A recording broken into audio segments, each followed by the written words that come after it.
victim had been killed by a Leyden jar. A question, Inspector. Chief Constable Stockton, of course. What is a Leyden jar? It's a device for storing electric charge. Then it's a battery. No, it's a... it's a capacitor. What's a capacitor? A device for storing electric charge. Then it's a battery. Well... Inspector, if I may interject. Of course. Detective William Murdoch, gentlemen. Gentlemen, both a battery and a capacitor do store electrical charge. However, a battery creates that charge internally by chemical reaction.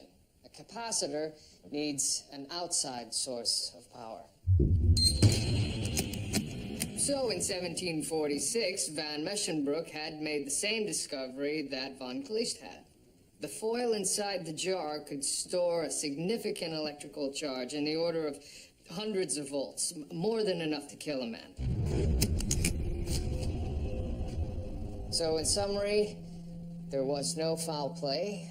The cause of death was misadventure. Good God, man. How did you ever come up with such a conclusion?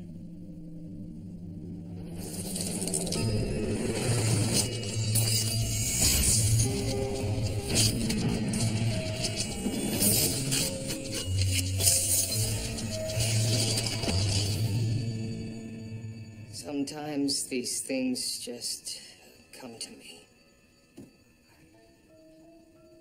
Thank you, Detective. Now, minds I suggest that we take a short break for tea and cake and maybe a wee dram, gentlemen.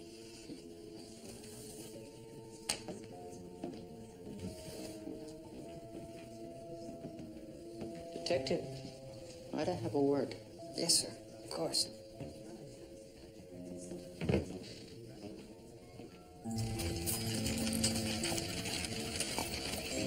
These things just come to me.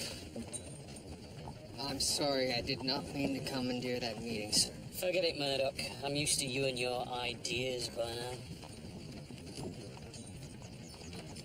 What did Stockton want to speak to you about?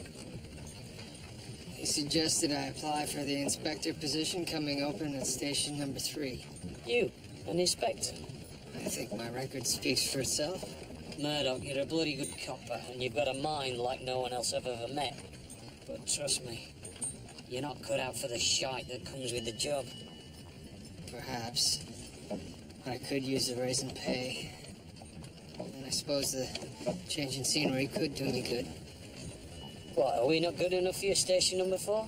No, not at all. It's just that, as you know, I've had some challenges as of late. Yes, well, suit yourself. But don't say I didn't warn you. Thank you, sir.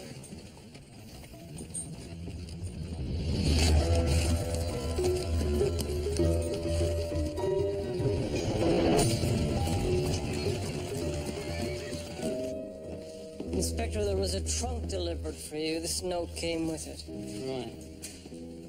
Whatever's in there is quite substantial. Open it, Crabtree.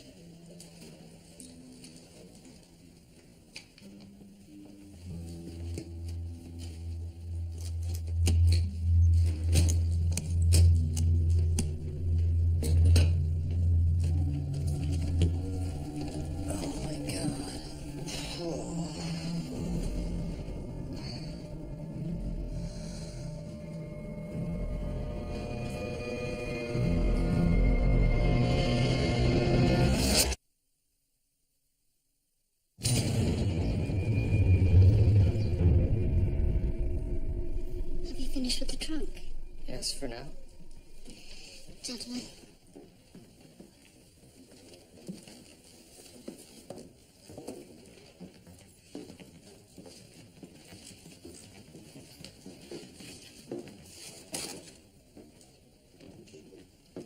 His name is Pollock. Percival Pollock. The lawyer. Yes. When can I expect your report, Dr. Ogden? I'll perform the postmortem right away. Thank you.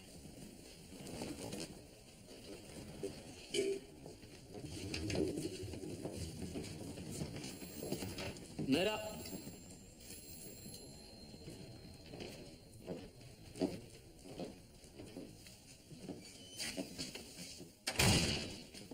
What kind of man delivers a corpse to a police station?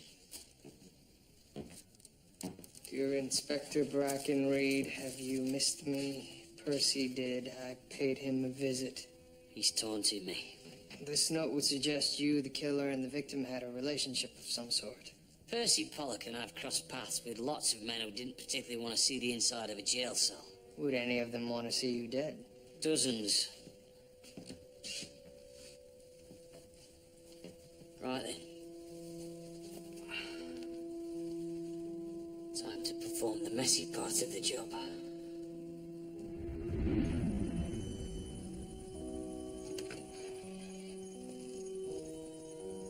Hello, Molly. You here to see Clara? No. Clara?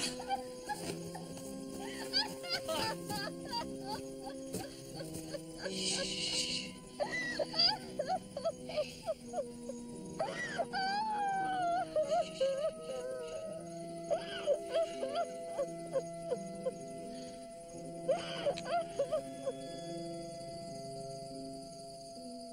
Thank you.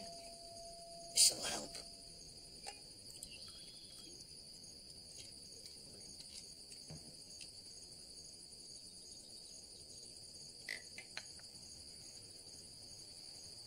Why would anyone do this to Percy? We don't know, Clara. Mrs. Pollock, had he any trouble with any cases recently? An accused, perhaps? He was a lawyer. There was always little things, but nothing that would suggest this. When was the last time you saw him? A week ago, A week ago. he was taking the train to Montreal. It's something to do with some case. Wait. He was going to make a stop before leaving Any idea where? at a business meeting outside of Mimico. You have an address? Thomas, I think I'm going to be sick. Thank you, Molly.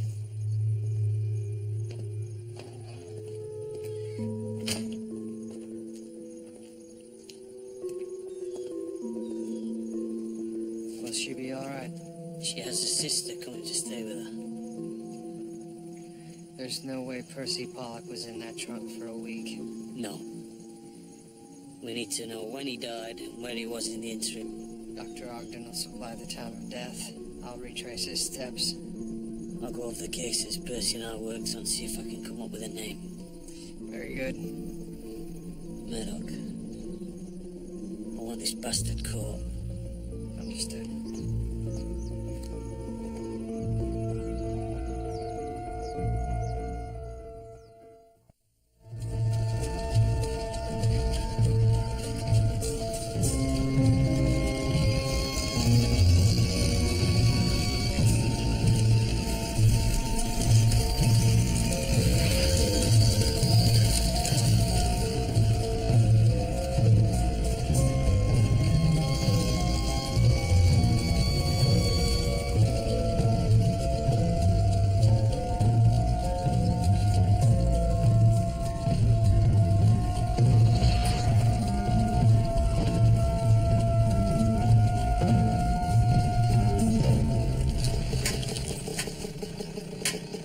Excuse me!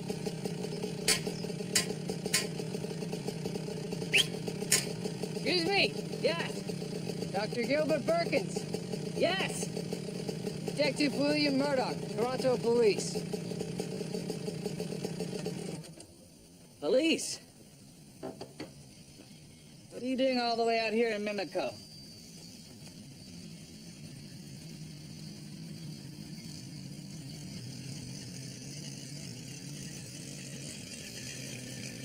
the way of the future.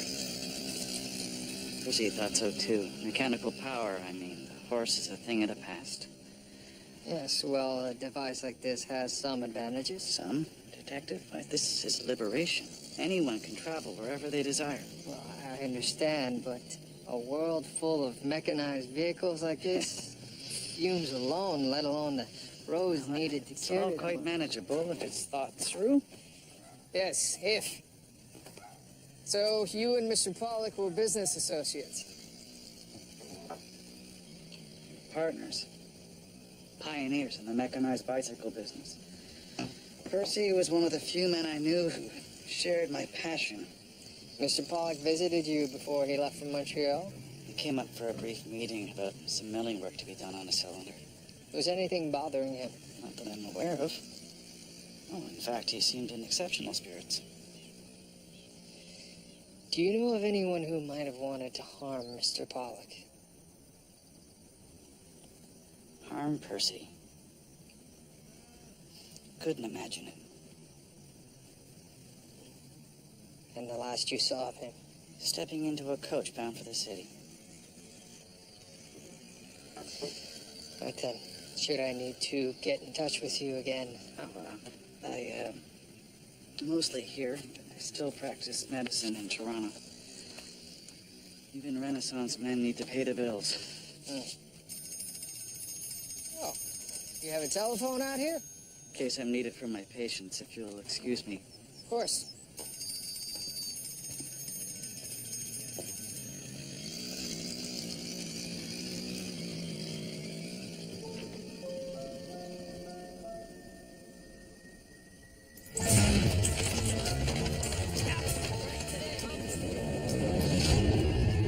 Yeah, I remember him. I took him out to a farm in Mimico.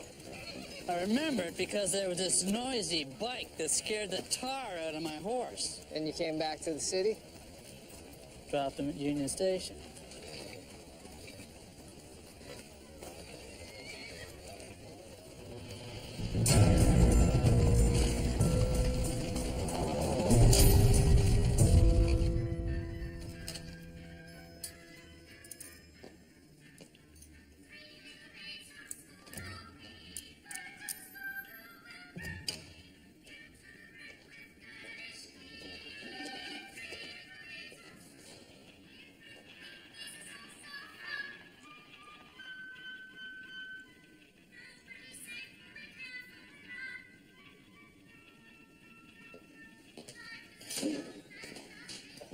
Perfect timing. Just finishing with our patient. And? The cause of death was massive blood loss due to a single puncture wound to the heart. And the weapon? A narrow-bladed knife. I think the killer knew what he was doing. What makes you say that? Well, there's no bruising around the wound. He realized there was no need to drive the weapon to the hilt. As if he had done it before. Were there any defensive wounds? None. Perhaps the killer surprised Mr. Pollock. That or the victim and the killer knew each other. Did you find any fibers or hairs? No hair, but I did find this in the scalp. Sawdust? Precisely. Where did he pick that up? Perhaps a construction site or sawmill? Anywhere where there was carpentry. And the time of death? Based on decay, discoloration, rigor, I'd say 36 to 48 hours ago. Interesting. He was last seen a week ago. That leaves 5 days unaccounted for. There's one last thing. I found these in the wound. Pupae. Any idea what species? Entomology is not my field. Thank you for these. It's my pleasure.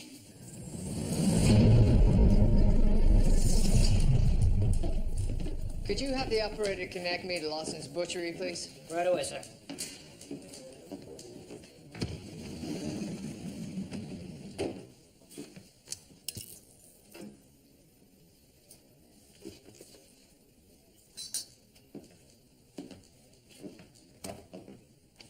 Sir, Chief Constable Stockton's office called for you earlier. Did they Something about an appointment this afternoon? Oh. Yes, of course. I almost forgot. Thank you, George.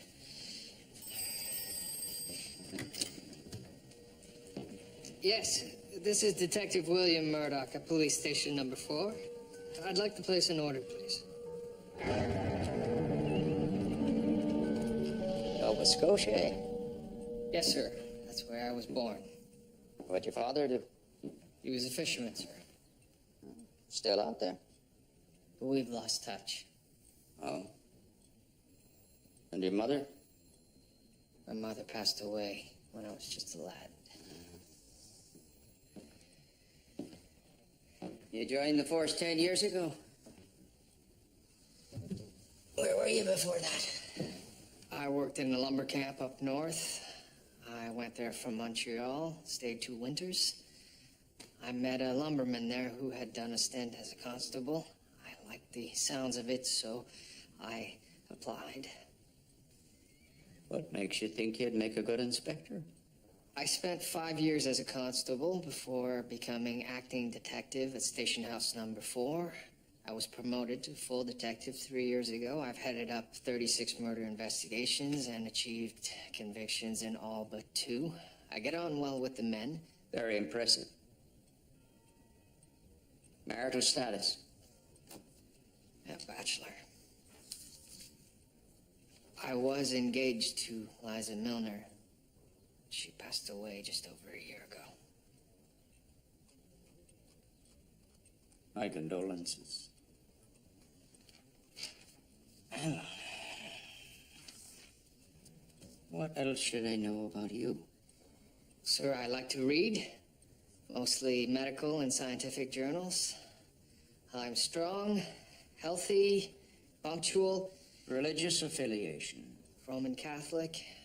I can only attend but once or twice a week, but I try to make confession as often as possible. Well, Inspector Brackenreed gives you a fine report. I think that's all I need from you at the moment, Detective. It all sounds very impressive. I'll let you know. Thank you.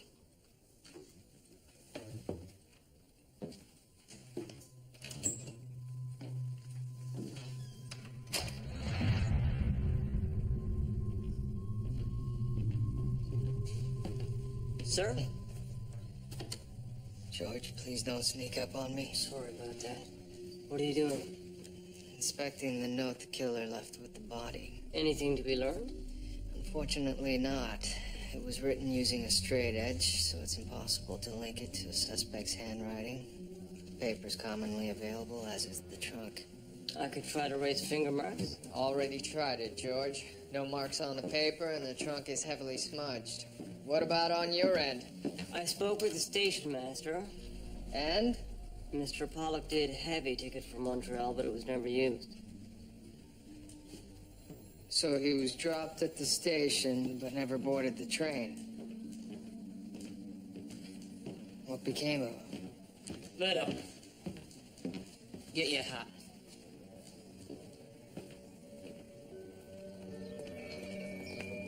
Thomas, Where is it? in the study.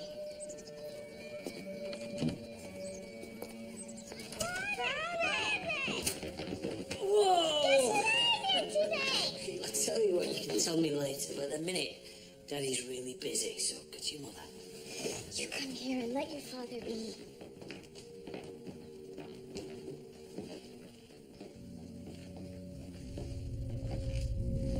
The missus found it when she got back from the ladies' auxiliary. I see. John, get away from that trunk!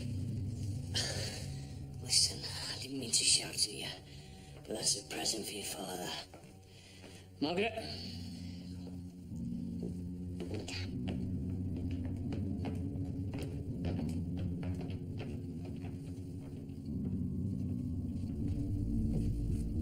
It's addressed to you, sir.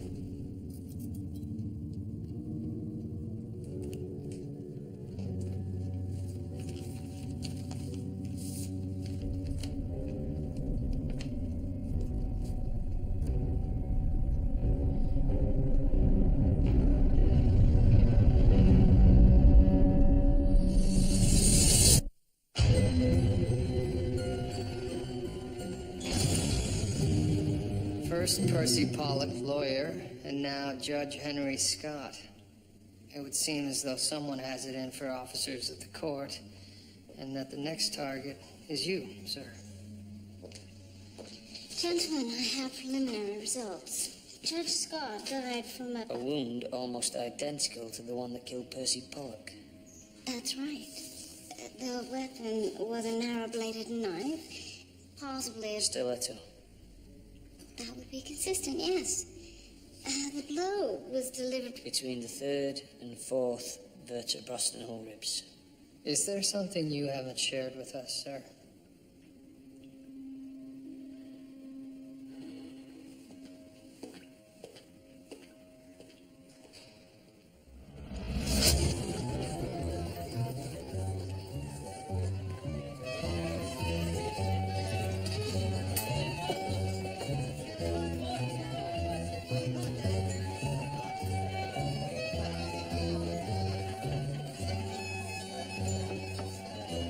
Scotch? Oh, thank you.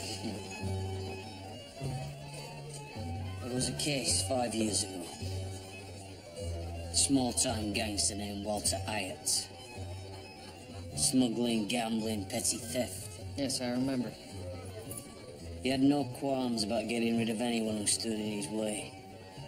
Stiletto was his trademark. Ah, the knife wounds. We finally nailed him on the murder of his mistress's husband. I brought him in. Percy Pollock was the Crown prosecutor. Henry Scott was the judge. He vowed that all three of us would pay. I made inspector because of that case. But Walter Hyatt can't be our man. I remember he died in a jailbreak. Did he? You're suggesting he didn't? I'm not suggesting. Well, sir, if Hyatt is still alive, then we should assign a man or two to protect you. Do you think I am? Frightened schoolgirl? No, sir. It's just that you are the last name on his list. The criminals don't dictate to this police force. I'll look after myself, Murdoch.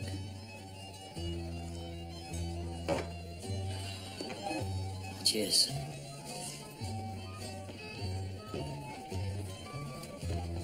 Listen up, lads. This piece of filth's name is Walter Hyatt.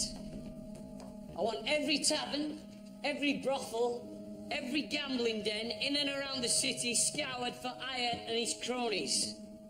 I want anyone who's ever had anything to do with this two-bit gobshite questioned. Sir, Hyatt's pals aren't exactly the type to squeal. If you can't make them talk, I will! Now get out there! Sir. Sir, a word. What is it? Sir, I don't believe that such a strong-handed approach is the right one. Oh, you don't? No, perhaps it would be best if we didn't let on that we know that Hyatt's still alive. Is that what you think, Detective?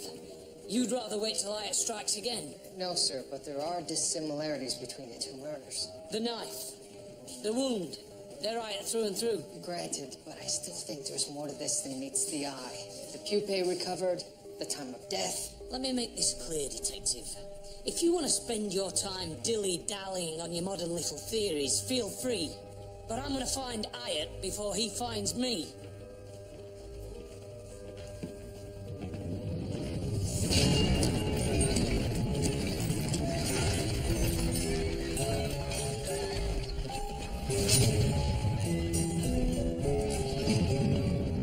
The last of the jailbreak file, sir. Excellent. Has something gone off in here? What? That smell. I don't smell anything. There it is. Dawn Jail, June 10th, 1890. Prison riot and jailbreak. Fire broke out and the kitchen spread to the cell area. 2 prisoners managed to scale a wall. Suspected escapees are Carson O'Day and Daniel Vidichel. I believe those two are still on the loose, sir. Badly charred body of one inmate was found, that of Walter Hyatt, convicted murderer. How badly charred, I wonder? Badly enough that the doctor doing the post-mortem may have mistaken his identity. Only one way to find out. I want that body exhumed. Where do I? And you, sir? I'm going to try to determine Judge Scott's whereabouts before he was killed.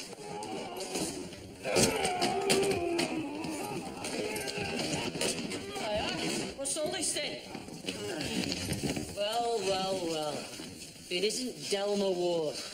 Pleasure to see you again, Delma. I see the feeling's not mutual, but I'm sure that I'll soon win you round. Get him in the back, lads. Come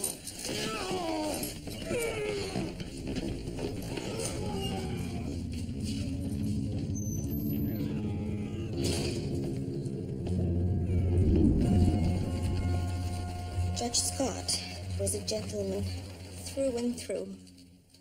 I can't imagine who would want him dead. Had he recently mentioned a man named Hyatt? No. Nothing unusual. No.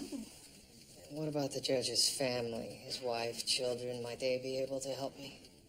Mrs. Scott passed on several years ago. It was a great tragedy for the judge. They didn't have any children. Female troubles, I heard. What can you tell me about the judge's activities that day? He was in court and then left at end of day. Nothing out of the ordinary. No. Wait, there was that telephone call. What about it? The judge received a telephone call about 4:30. And there was something unusual about this call? Well, I'm just the judge's secretary, but it was from a woman. Do you have any idea who placed the call?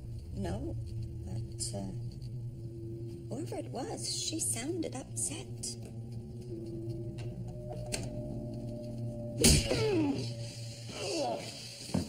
So, my old mucker. Anything coming back to you? Any sudden rush of memories?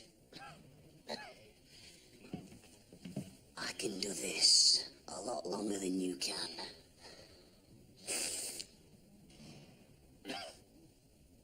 Have it your way, then.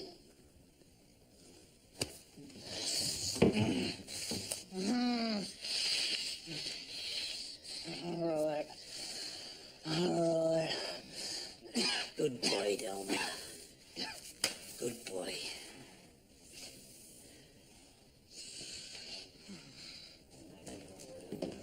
George, Judge Scott received a telephone call the afternoon he was murdered. I need you to find out where it came from. If that can be done. I don't see why not. Murdoch, you may have your fancy Dan way of doing things, but sometimes my way can be very effective.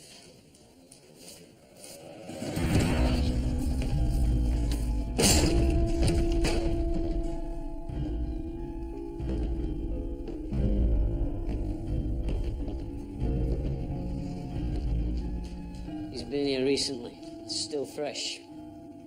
Sergeant Mulligan, I want every available man searching the surrounding area. Someone's tipped Hyatt off. But who? We've got wards still locked up tight down at the station, so...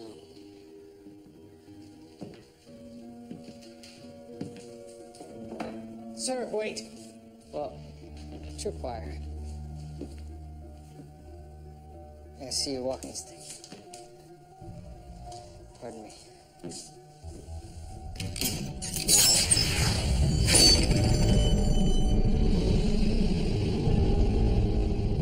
Bloody hell.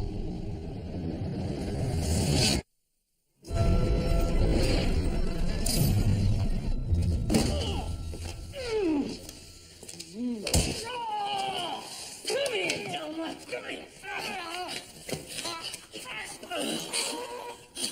You set me up, you shifty little bastard! Now I'm gonna tell you something, sunshine. I'm gonna make you wish you hadn't. Now where is Hyatt really at? Hey! Go ahead. Do your worst.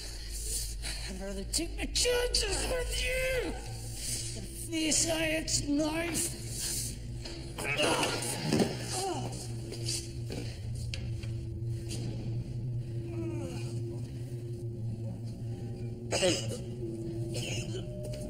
Hyatt and Ward. They were in this together.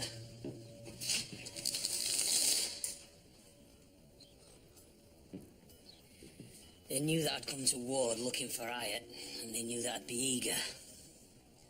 Perhaps too eager. But I won't be making the same mistake again. Sir, it's clear Delmer Ward won't be telling you anything further. Oh, we'll talk, all right. Should he not? Well, then some other bugger will. With all due respect, sir, you can beat every crooked man in the city, but I don't believe you'll find Hyatt that way. He's covered his tracks too well. So what do you suggest?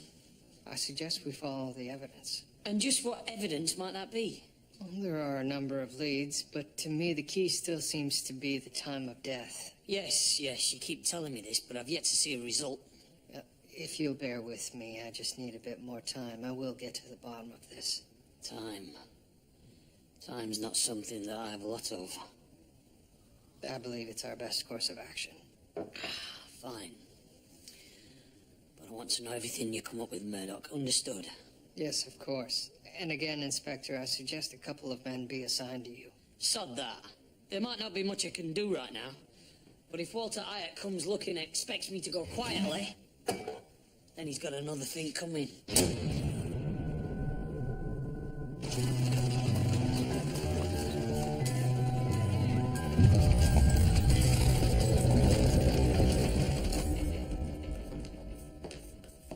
Detective.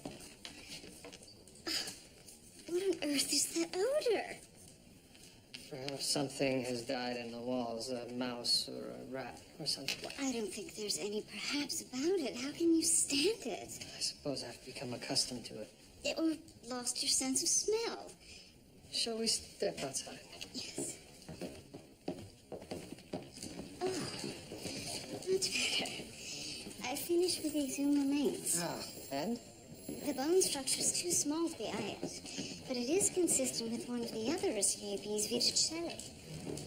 So Viticelli's killed, his body burned. The doctor performing the post-mortem misidentifies the corpse as Hyatt, allowing him to escape. I find it hard to believe a doctor worth his letters would make that kind of mistake. So do I. Let me look into it. I'd appreciate that. So is it true It's what, true? that you applied for a new position? Yes. Well, I would be sorry to see you leave. Sir? Sir? It took some work, but I found Judge Scott's collar. I think I'll call the technique I used tracing. I had the operator literally trace the wires from the switchboard. Yes, fine. Do you have a name? I do.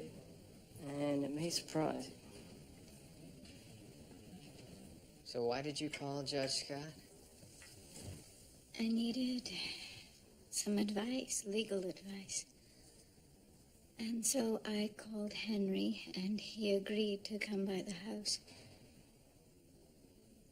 When I saw the paper the next day,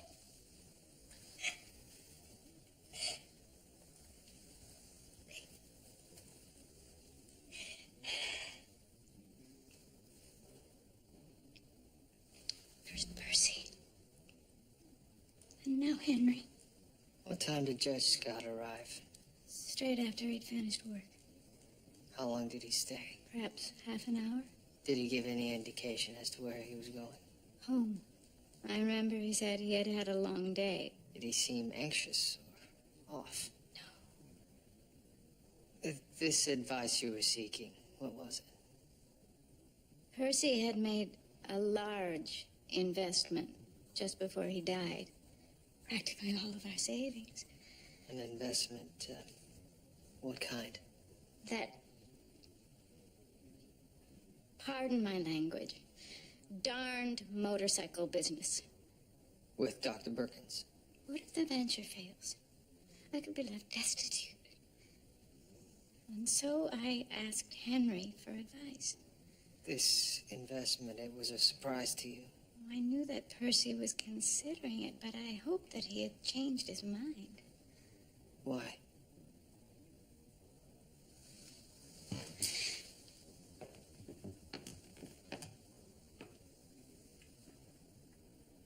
He was concerned about a previous venture that had not gone so well. This previous venture, do you know what it was? I don't know. Only that it was another one of Dr. Birkin's inventions. Look at this. The self-pouring teapot pours a steaming hot cup of tea without you ever having to touch the pot. Thank God. What will they think of next? Oh, you'll like this one, sir. Bicycle tires engraved with lettering so that you can leave messages behind when you ride through the mud. George.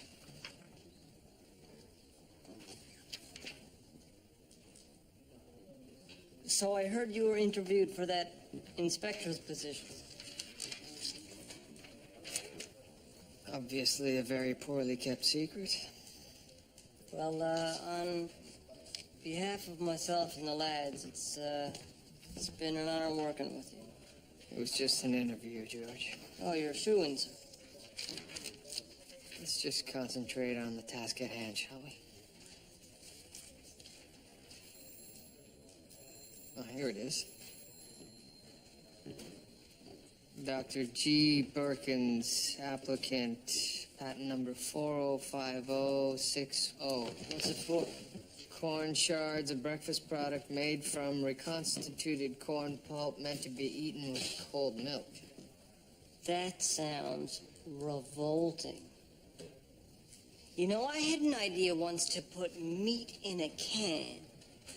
I mean, think about it. You could send it halfway across the world if you wanted to.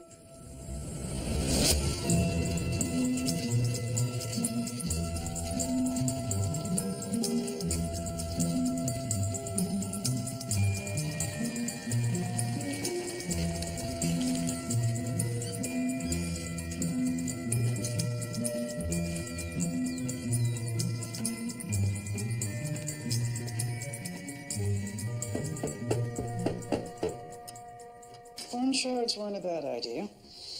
I'm sure they would have taken off if that Kellogg fellow hadn't got his product in the market first. Causing your venture to fail. That and my backers getting cold feet. They made a very large mistake.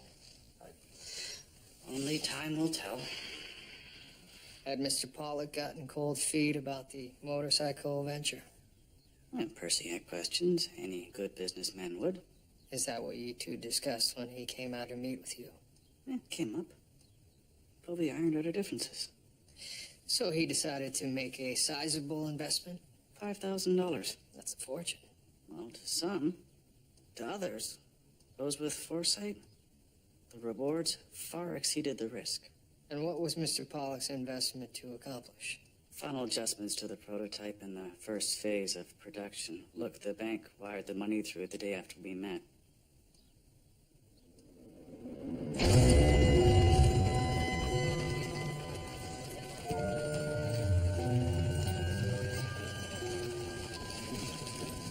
So, the money arrived the day after they met? Yes, also the day after he was last seen alive. Curious, isn't it? But how does it affect matters? The time of death was determined to be a few days later. But something about that is bothering me as well. Surely you're not questioning Dr. Ogden's finding. Not at all. I believe her interpretation of the facts was accurate. But she can only reach an accurate conclusion if provided with all of the necessary information. And how much information was she missing? I'm not completely certain. Yet. However, if I'm not mistaken, I believe the stork has paid me a visit. Of sorts.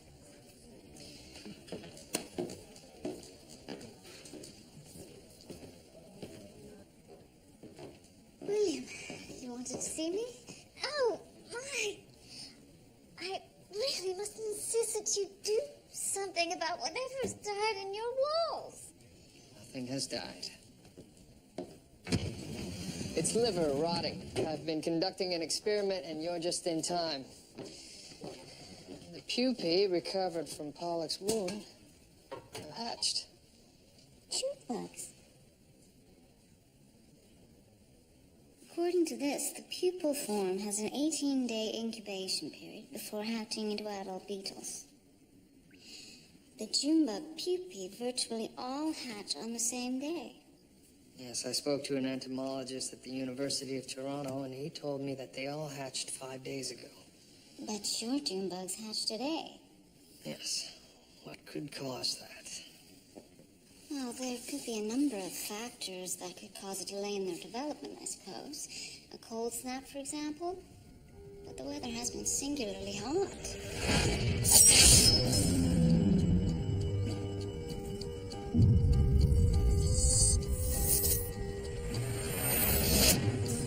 Percy Pollock was stabbed. His body was left on the ground for some time. That's how the Junebug pupae got into the wound. But something delayed their hatching. Sawdust. Excuse me? You told me you found sawdust on Pollock's body. Sawdust is used as insulation in ice houses, which means Pollock's body Was kept cold in an ice house, causing a delay in the hatching of the Junebugs. But more importantly, if we factor in the 5 days delay in hatching, that would mean Percy was actually murdered. The very night he was to have left Toronto. And that changes everything.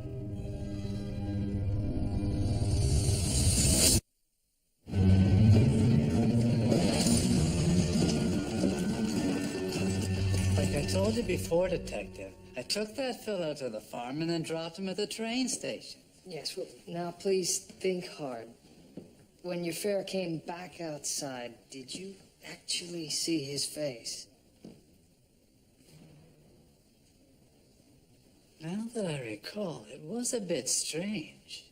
What was strange? Well, it was a warm evening, but he had his collar turned up and his hat pulled low like he'd taken a chill. So it may not have been Mr. Pollock. I suppose not.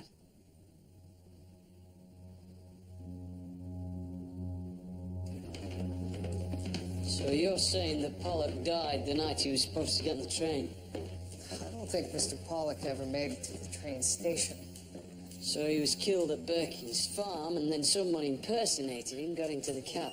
Which would seem to suggest some association between Hyatt and Dr. Birkins. Why would Birkins want Percy Pollock dead? Mr. Pollock was having reservations about the business deal. I believe he wanted out.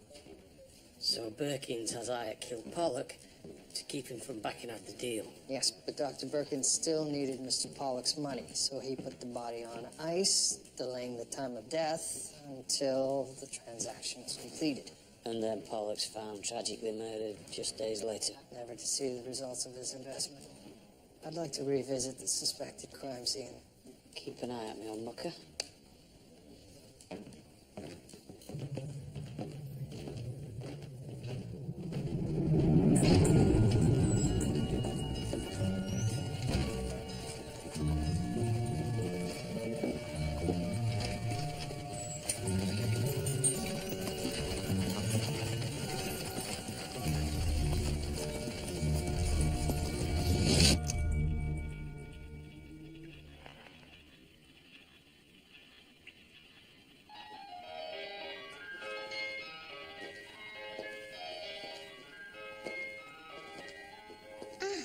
The Aya postmortem files, thank you.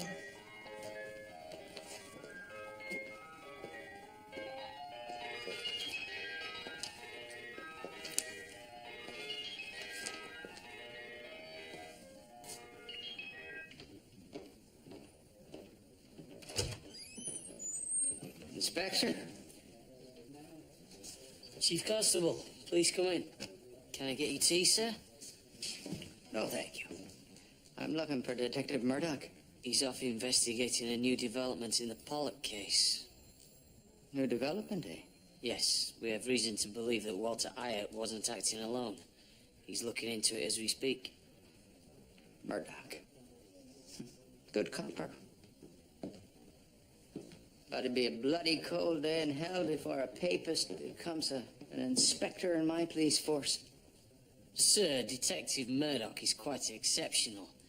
The fact that he's Catholic... Thomas. You're an ambitious man. And I can see someday you being an alderman or maybe even a mayor. But Toronto is a Protestant city. You'd be wise to remember that. Yes, sir. Give Murdoch the news for me.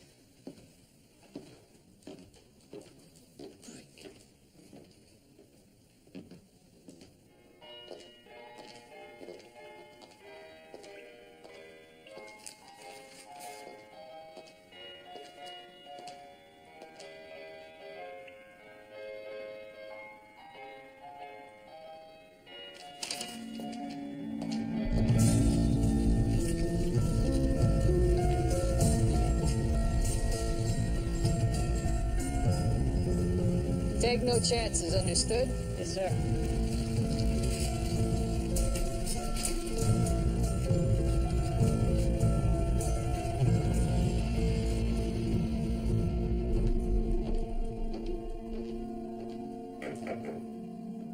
Dr. Ogden. Inspector, I was looking for Detective Murdoch. Detective Murdoch is conducting an investigation. Could I be of any help? Perhaps. I was puzzled by the post-mortem done on Iot's body after the jailbreak, so I began looking through the medical records. Did you find anything? I'm not sure. It may just be a coincidence. Coppers don't believe in coincidences. The post-mortem was performed by Dr. Sherman. He's dead now, but Dr. Sherman, he shared his practice with Dr. Gilbert Perkins. That's very interesting, Doctor. Yes, I tried to get him on the telephone, but he's busy at his practice. At his practice? I think I'll pay the good doctor a visit.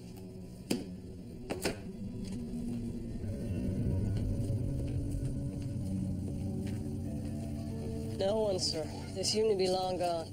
George, is there an ice house here? There is, but I've searched already.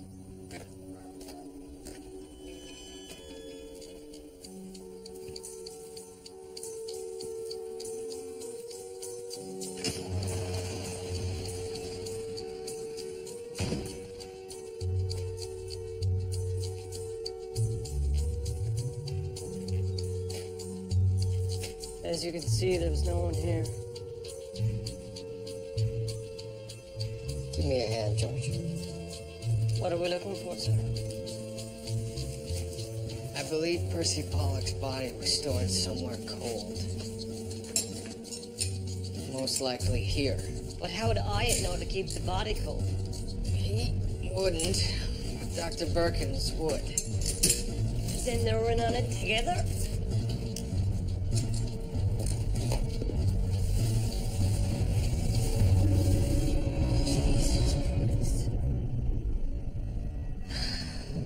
Well, we found Walter Hyatt.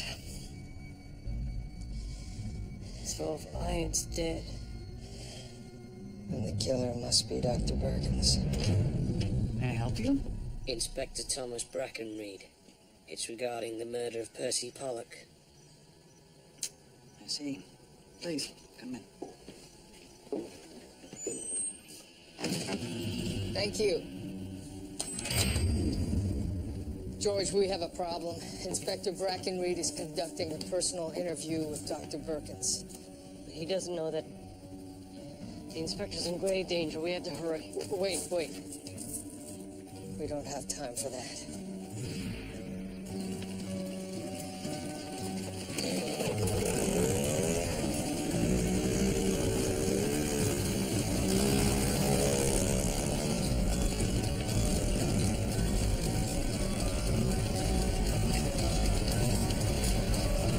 Well, I don't know what I can tell you that I haven't told Detective Murdoch already. Well, I've uncovered some information that he's not aware of. Oh? It concerns Dr. Sherman. What about him? You two used to share this practice, I believe. What of it? Well, Dr. Sherman carried out a post-mortem on a man named Walter Hyatt.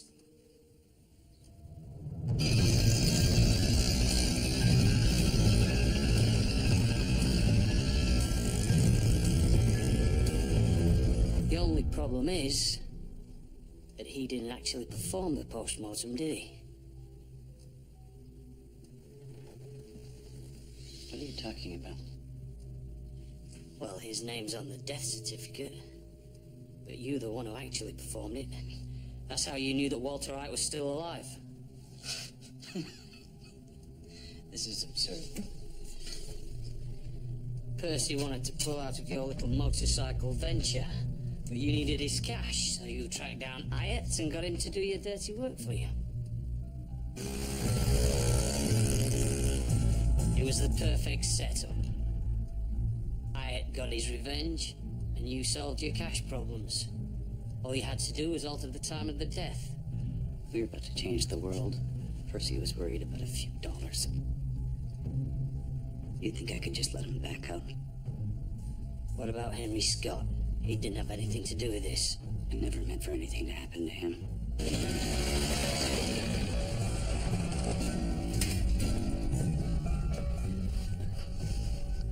I never wanted anyone to die. Not even Percy. Where's Hyatt? He had to be stopped. Stopped?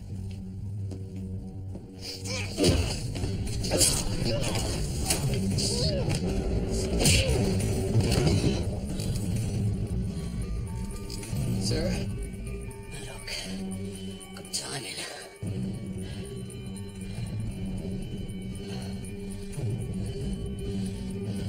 Well, maybe not.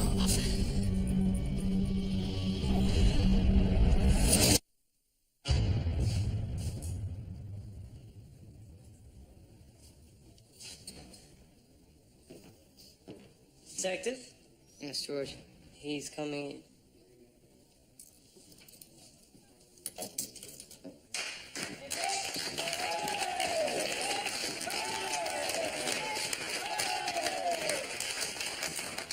I'm not back from the grave, so don't think this will curry any favours with me, you bunch of brown-nosing bastards. Murdoch, get in my office.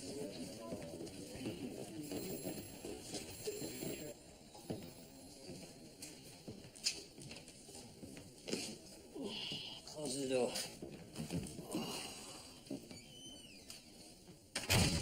You all right, sir? Of course I'm not all right, you daft bugger. I've just been in hospital for 2 days.